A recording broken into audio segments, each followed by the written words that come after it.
Hi, I'm Ellie Dosdell for We Are Memory Keepers, and today I'm going to show you how to create a fun birthday gift bag using your Template Studio starter kit.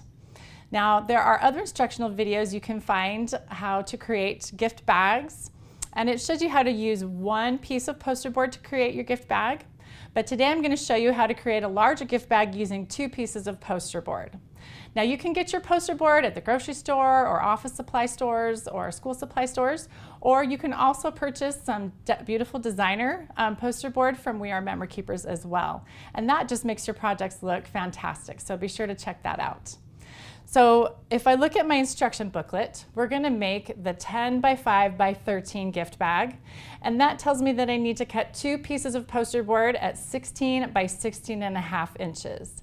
So I've already gone ahead and cut one and prepared that one, and I've cut this one, but I'm going to show you how to cut the notches at the bottom and do the score lines to create the bag. So you're going to want to line your paper once it's cut down here at 1 inch, and then you're going to put it flush with the bottom of the cutting mat. Then you're going to grab your gift bag cutting template, and this is just going to go right here at 0, where that little white arrow is. And we're going to press those into the holes so that doesn't move. Then we're going to grab the cutting blade, that's the gray one, and we're just going to line that up in the guide there, and we're going to cut a notch here at the bottom. Okay, now we're going to move this over to 10. And be sure when you're ready to cut again that you make sure that paper is lined up at 1 and flush at the bottom. And if you've got our gift bag punch board, you will notice the shape is starting to look familiar with what you do with the punch board. Okay, so we're going to move this over to 15 now. And all of these measurements that I've cut on are found in your instruction booklet. So it's really easy to know what you're doing. And we just need to cut once here at the end. And then we're done with the notches. Now we're going to create some score lines, and we're going to do a horizontal score line. So we're going to get our B and C guides and put those together. And back in our booklet, we can look, and that'll tell us we have to put it at 18.5 inches. So the little white arrows here on my guide are going to go right into the holes at 18.5. Then I'm going to pull out my scoring blade. And you're always going to want to put your blade on the outside of the part of the guide that has the arrow on it. So that'll be up here. And we're going to hold it in place so it doesn't move. So you get a nice straight line. Okay. Now we need to make some vertical score lines. So we're going to swap out the C guide and put in the A guide. Now back here in my booklet, it tells me we are going to put it at 2, 12, and 14.5. And we're keeping this paper here lined up at 1 inch and flush with the bottom. Okay. You'll notice that these score lines are going right where those notches are that we cut earlier, so that you can fold those flaps on the bottom in. And again, just be sure to hold your template in place as you score and cut. And this measurement here, the 14.5, that's going to create the fold on the side of the flaps that folds inward to make it a nice bag.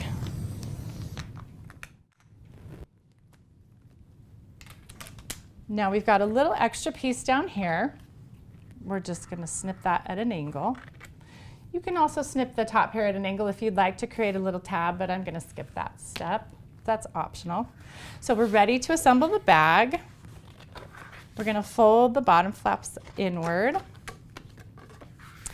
And we're going to fold most of the other folds inward as well, except for that side fold. We're going to do that outward. I'm going to take my two pieces. I like to do this way. I put one on top of the other, and I'm going to grab a piece of tape. Now you're going to want to make sure that you've got a really strong, good adhesive. I like to use this red double-sided tape. It's really powerful, and it will hold that bag together nicely. I'm going to put this tape right here on this tab.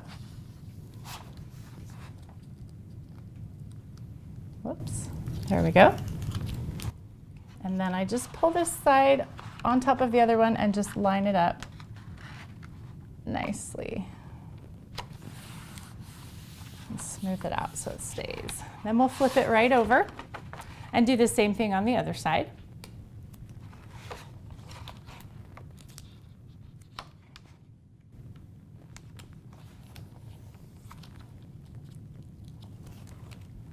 And then just line this up, just like we did with the first one. Smooth it out. Now we're ready to fold in the flaps on the bottom of the bag. We're going to start with the side flaps first. And then that flap. And then we'll just put a piece of tape right across the top of the last flap.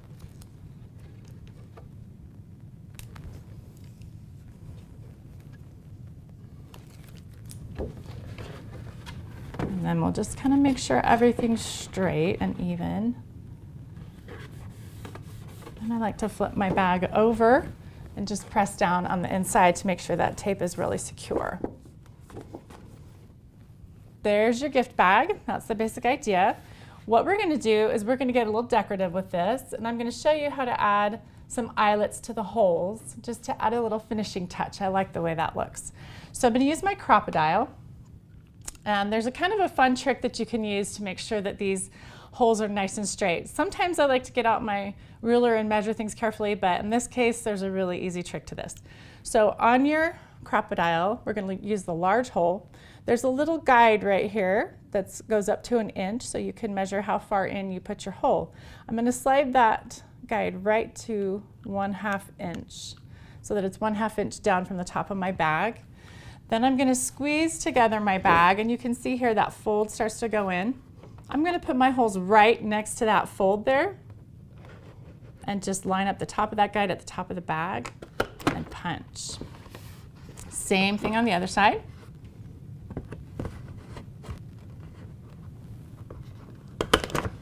All right. Got a couple of eyelets here. I like to use the yellow just to contrast a bit with the green, but there's all kinds of colors of eyelets. There's shimmer eyelets, there's wide eyelets. You can do any kind of eyelets you want there. And I usually do this laying down. It's a little easier, but I just want to make sure you can see what I'm doing. You're just going to squeeze, and there you go. It's so easy. And you're going to do that all the way around to all of your holes. So I won't take the time to do that, but I will show you how to add your ribbon.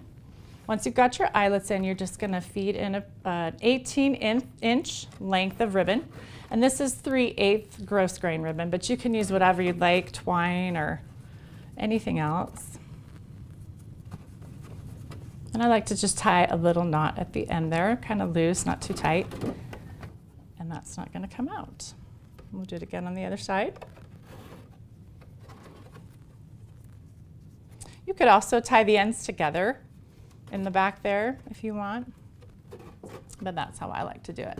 So that's how that's going to hold that bag nice and steady. That's not going anywhere, no matter the weight of what you put in here. Your final touch here is going to be some decorative elements. You're going to just embellish this however you want, and that's what's kind of fun. I used my banner punch board to create some 3-inch pennant banners and punched holes in them with the hole punch back here. And then I just added some baker's twine, some plastic letters and papers from the Cakes and Candles collection, because it's a birthday bag. But you could get your flower punch board out and put flowers on it. You could put pinwheels on it with the pinwheel punch board. You can put ephemera or cork stickers, whatever embellishments you'd like, and just have fun with it. So thanks for joining me. I'm Allie Dosdell for We Are Memory Keepers.